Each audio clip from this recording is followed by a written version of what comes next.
A traveler needing a ride from the airport can just log on to the Uber or Lyft app and get somebody here within minutes to pick them up. But today, that wasn't the case, as most of those drivers were on the picket line.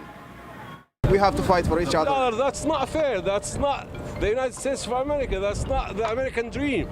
Connecticut Uber and Lyft drivers gathered at Bradley International Airport in Windsor Locks Wednesday to call for the end of what they say is corporate greed and demand a fair wage. The rate is going down and down. Like 6 years ago, we get paid double what we get paid now.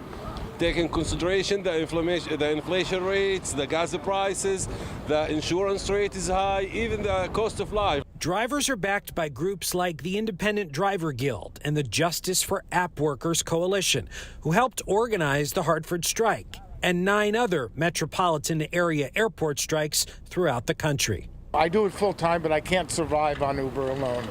The income doesn't justify it. The drivers were not only fighting for fair pay, but also for the space to spread their message, as the Connecticut State Police squabbled with the group over their ability to remain in Bradley's waiting line. They could tow me with my car. I'm not moving nowhere.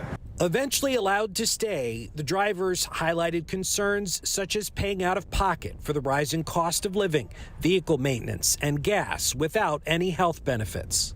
Gas is about anywhere from 15 to 20% of my income. They also say companies need to do more to keep drivers safe. Sometimes you have a nice person, beautiful, nice conversation, friendly, and some others, they got aggressive, they entitled to the right, and you are in that environment.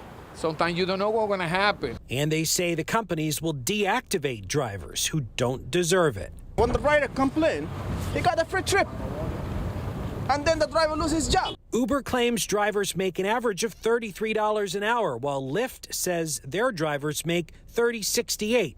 Both companies say they allow drivers to dispute a deactivation.